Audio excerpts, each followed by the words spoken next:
All right, let's take a look at stoichiometry. Are you getting it? I want to remind everyone that stoichiometry is a technique where you calculate how much of a product you're going to make or how much of a reactant you need from a balanced chemical equation.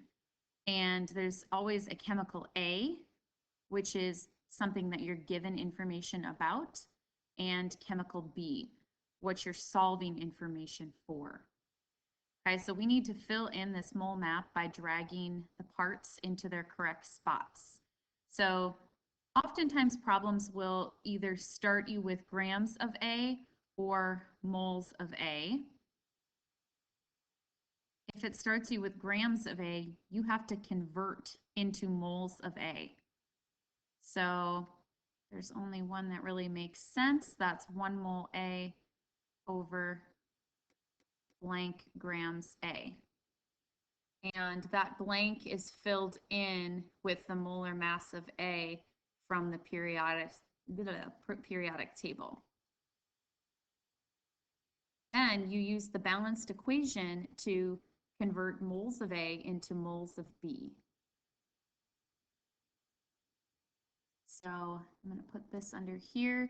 You're going to fill in these blanks for blank mole A, blank mole B over blank mole A by looking at the coefficients in front of A and B and the balanced equation and just copying those down. And then last but not least, it's not very common that a problem wants you to solve and leave it in moles of B. So you have to multiply by blank grams of B over moles of B, which in other words is the molar mass of B. So you're multiplying it by that. So you need to refer to the periodic table a lot, and you need a calculator. Okay, let's do some baby steps. Really make sense of this. First, blast from the past. What type of reaction is this? Well, this is a combustion reaction. Anything combined with oxygen is a combustion reaction, and it's also a combination reaction. Two things becoming one. So, all right, it says you've got 4 moles of hydrogen gas. How many moles of oxygen do you need to react with that much hydrogen gas? Well, for every 2 moles of hydrogen gas, you need 1 mole of oxygen gas. So if you've got 4 moles of hydrogen gas, this question is asking how many moles of oxygen gas do you need? Well, you need half as much. Okay? So what if you've got 4 grams of hydrogen gas? How many grams of oxygen do you need? Can you do it in the same way? All right, in blue now. Can you say, okay, 2 moles, you'll see why this doesn't work right away. 2 moles of H2 require 1 mole of oxygen. So 4 grams of hydrogen gas requires how many grams of oxygen? You can't just put a 2 there, okay? Because this is talking about moles. That's the relationship that this conversion is giving you, 2 to 1 in moles. So it doesn't work for grams because H2 and O2 have different molar masses. So why can't you apply the same method for the question? Because I'm going to type this because it'll be faster. Type it in red so it looks like an answer key. Because the coefficients in a balanced chemical reaction are the number of moles of those chemicals, not how many grams.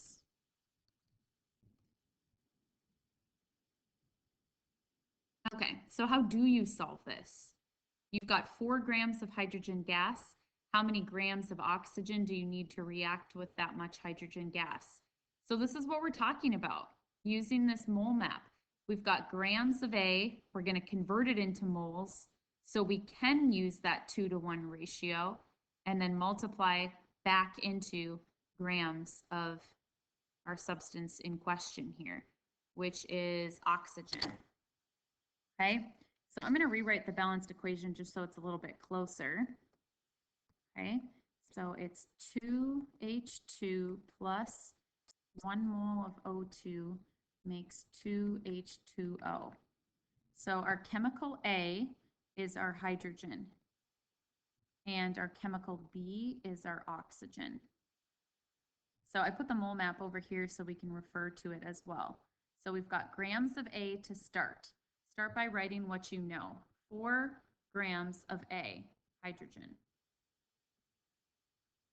Next step. According to the mole map, we can just copy this down right here. 1 mole of A on the top over blank grams of A.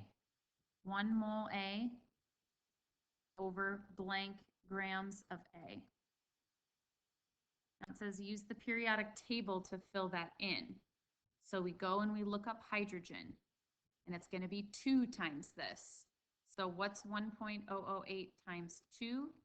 That's a molar mass of 2.016 grams per mole. So, okay, enter that in, 2.016. And now on our little mole map, we've gone from here to here. But we're not done. Now we're going to do what we essentially did before, which is divide by 2. So we could stop and get a number here and then divide by 2, but it's a lot easier to just kind of keep everything all together in one big problem. So on the bottom, we need blank moles of H2, and on the top, we need blank moles of O2. These numbers match just what is out front in the balanced equation. So what is in front of the H2? A 2. What's in front of the O2? A 1. Essentially, we're timesing by a 1/2. So we're dividing it by 2. And then our last step, oops, I meant to change the color, but that's okay, because we just got to here. We need to convert moles of oxygen into grams of oxygen. So we're going to do 1 mole oxygen equals, and then we have to go to the periodic table to figure out how much does oxygen weigh. Well, 1 mole of oxygen weighs, at this point we can round. I usually recommend don't rounding, but 15.999 we can round. 2 oxygens would be 32. Then multiply all the numbers on the top here. I'm going to draw a big black line. So on the top, we've got 4 times 1 times 1 times 32. And on the bottom, we've got 2.016 times 2 times 1. So I'm getting my calculator out on my phone, and I'm doing 4 times 32 equals 128 grams over 2.016 times 2, 4.032. So 128 divided by 4.032, answer 31.7 grams of O2. So it's not double or half. Like notice in moles, if we were using that same technique, it would be 2, but 4 divided by 2, 2 grams, that's a lot different from 31.7 grams of oxygen. Again, that's because oxygen has a much higher molar mass than hydrogen. Okay, let's do some more practice. The air pollutant nitric oxide is formed in the following chemical reaction. Okay, N2 plus O2 makes 2NO. What if you've got 450 grams of oxygen gas, so that's our known, and there is an excess of nitrogen gas? That just means there's tons of that. So oxygen is our limiting reactant. How much nitric acid will be formed nitric oxide, sorry, will be formed in grams. So I'll work, use the mole map if needed. I start by writing what you know. So we've got 450 grams of O2. Okay. It's always the same first step. 1 mole of O2 is how many grams of O2? So we've got to go to the periodic table. We just did this. It's 16 times 2. So that's 32 grams of oxygen. Okay. Now, we've got to use the balanced equation. Blank moles O2, blank moles NO. Okay, so we've got to look at this. What's in front? What's in front of the O2? And what's in front of the NO? So it should be a 1:2 ratio. And then we've got our last step. We've got to convert moles of NO back into grams. So we've got to look at the periodic table for this one to figure out how much NO weighs. All right, let's look up nitrogen. Nitrogen is 14.007. Oxygen is 16. So 14.007.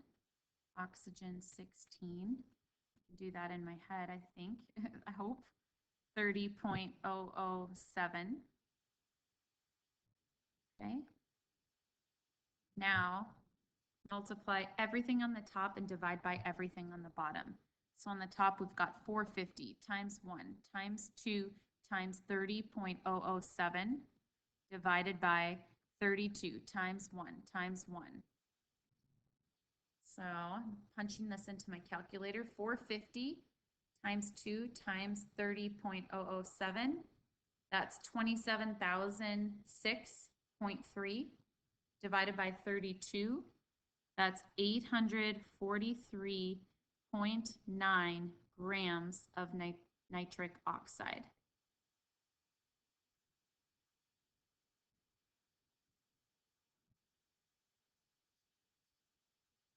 Okay. One last question here. This involves doing a percent yield one as well. You decide to experiment with a CO2 scrubbing technique, and you use the following equation. 2 NaOH plus 1 CO2 yields 1 Na2CO3 plus 1 mole of H2O. And it releases heat, so it's exothermic. Okay. You have 1,000 grams of NaOH. That's our chemical A. And there's an excess of CO2.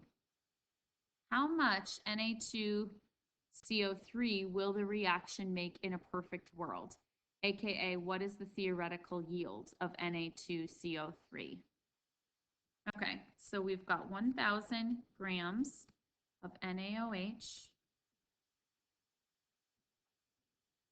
First step, always the same, 1 mole of A on the top, blank moles A on the bottom, blank grams.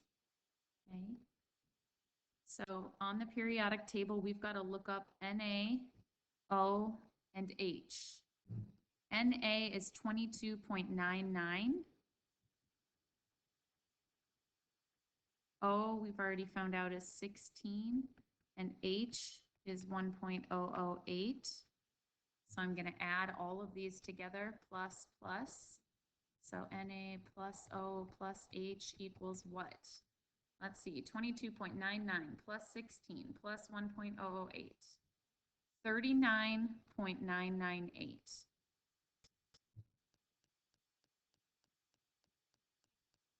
That's how much 1 mole of NaOH weighs. Okay, so this is going to be useful because now we're going to use our mole-to-mole ratio. Blank moles NaOH produces how many moles of Na2CO3? Use the number out front of each of these. So this is a 2-to-1 ratio.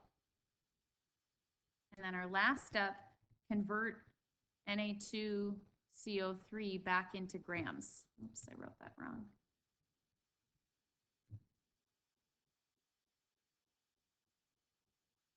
So once again, I've got to add this up on the periodic table. Na is equal to 22.99, and there's 2 of them, plus carbon is equal to 12.011, plus oxygen is equal to 16, and there's 3 of them. All right, so I'm going to do 22.99 times 2 plus 12.011 plus 16 times 3. That's a molar mass of 105.991. Then I'm going to move this periodic table over. I've got to multiply everything on the top.